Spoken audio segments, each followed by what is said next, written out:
I would like to class myself as an all-season cyclist. No matter the weather, I like to get out there. Rain, snow, wind, what have you.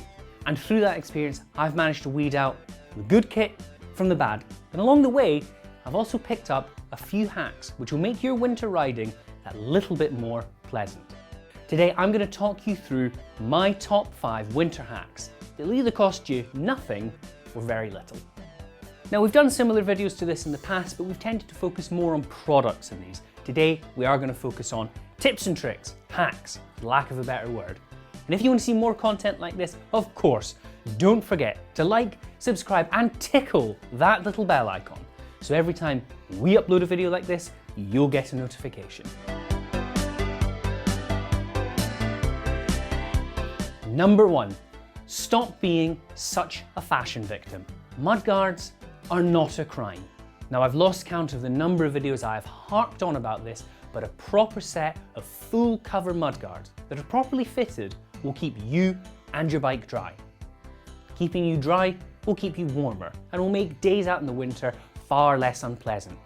But also, it keeps your bike cleaner, which means cutting down on maintenance and prolonging the life of your drivetrain parts. People get really hung up on mudguards, thinking that they detract from the overall look of a bike. But frankly, I don't care.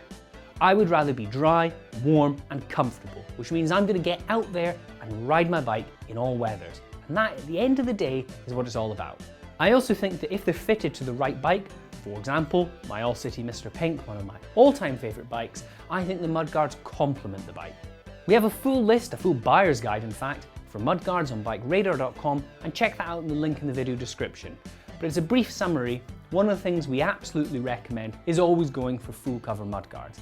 And by that we mean ones that bolt onto appropriate stays or eyelets on your bike.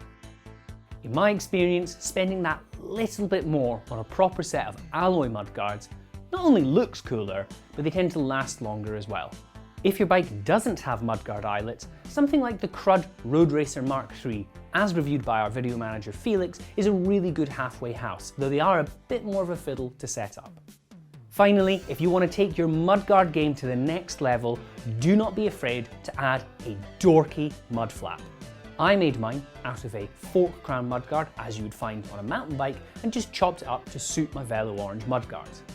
These extend the mudguard almost down to the ground and really help to reduce spray onto your feet. If you fit one to the back of your bike, you will also stop spraying mud into the face of your friends. And everybody wants to keep their friends happy on a cold winter ride. Now, number 2 is one of the most simple hacks here, but it's actually one of my favourite. I don't know if it's something to do with my pedaling style, but amongst all my riding friends, I seem to be the most prone to squeaking cleats, and it drives me insane. Particularly when I'm climbing out of the saddle, and maybe it's because I kind of move my foot outwards slightly, you tend to get this kind of quacking noise as the Shimano SPDs creak away when it's kind of wet or grimy outside. Now, I've tried all sorts of things to abate this. You can put grease on, and that does work, but it does tend to attract dirt, which can affect the clipping mechanism, but it also just looks kind of grimy. Even on some rides, in fact one quite recently where it started happening, I put Vaseline on the cleats, which is really weird, but it does work. Finally though, I've settled on just good old candle wax, smothered all over your cleats and pedals. Though it's not sticky, it does stick to the cleats and pedals for a very long time and really cuts down on squeaking. I would also argue that maybe it kind of makes it feel a bit smoother when you're clipping in and out, not that that really matters. When it comes to preparing my bike and myself for winter, this is one of the first things I do.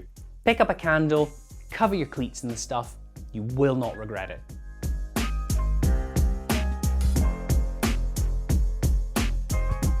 Number 3, be bold and start cold.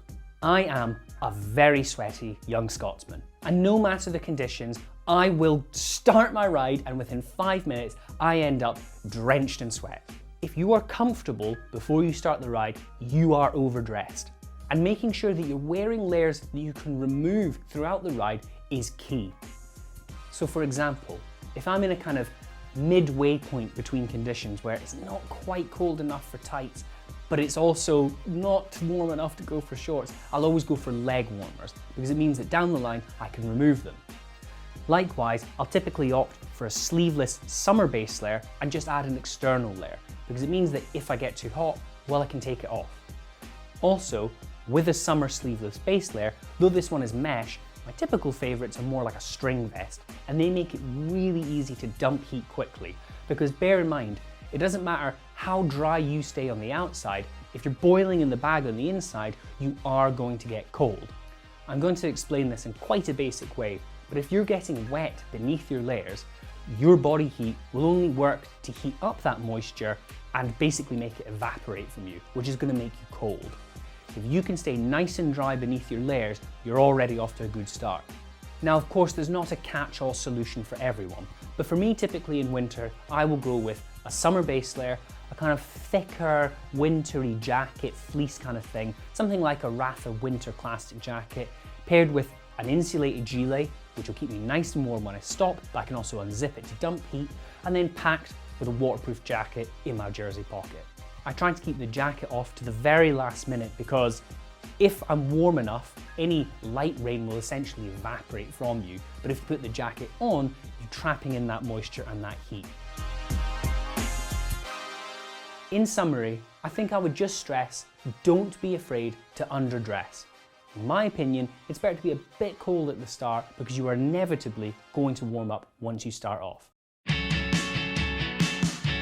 Now, one place I don't mind being too warm is my feet. I have never come back from a winter ride and thought, my feet were too warm. So I will always, when it comes to a long wet ride or a very long ride with changeable conditions, stuff my feet into a plastic bag. It is the worst feeling in the world. Putting your feet into a plastic bag and then socks over it is not right. In fact, I would dare say it verges on the fetishistic. But my goodness, does it work. The bags essentially act as a vapor barrier, which much like dressing the right way, means that any moisture which build up around your feet or any rain that gets in, you're not wasting the heat from your feet by evaporating that. Also, because they are completely impenetrable, if you are riding through puddles or if it is raining, that water can't even get to your feet in the first place, which just feels more comfortable. Now, something like a sealskin sock does absolutely work, but they are more expensive than this solution, and to be honest, for the very, very wettest conditions, I would almost be tempted to do that plus a pair of sealskin socks. I cannot stress, it does feel really weird, but if you're riding in cold enough conditions, you shouldn't really suffer too much from sweat. And also, once they've been in there for 2 minutes, you kind of forget about it, apart from the fact your feet are lovely and dry. What do you think of this trick? Is it a little bit too weird for you, or are you on board? Let me know in the comments.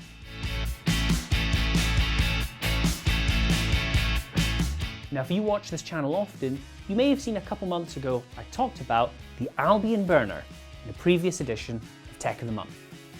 The Albion Burner is a modern take on the classic trick of stuffing a newspaper down the front of your jersey when you come to the top of a large descent. It's really surprising how much warmer you will be when you are blocking the wind from the front of your body. Now, solutions, such as the Albion Burner, they do work very well, but they're also quite expensive. It's a well-known trick in the world of odd-axing and randonneuring if you are caught out in particularly cold conditions to once again turn to our friend, the humble plastic bag. And stuffing one of these down the front of your jersey, again, feels awful, but it works really well. Now, even the most prudent rider can be forgiven for being caught out in changeable conditions. So being able to walk into a supermarket, grab a bag, and just give you that extra additional bit of warmth and comfort could genuinely be a lifesaver, or at the very least, make your ride that bit more comfortable. Now, if you're a seasoned winter rider, some of this stuff will probably come across as fairly obvious. But if you're just starting out, these are some really good tricks which will hopefully make your winter riding experience a little bit more pleasant. What winter tips and tricks do you have for me? What have I missed off the list? Do you think these are stupid? Please let me know in the comments. And as always, do not forget to like, subscribe, and click that bell icon. So every time we upload a video like this, you'll get a notification.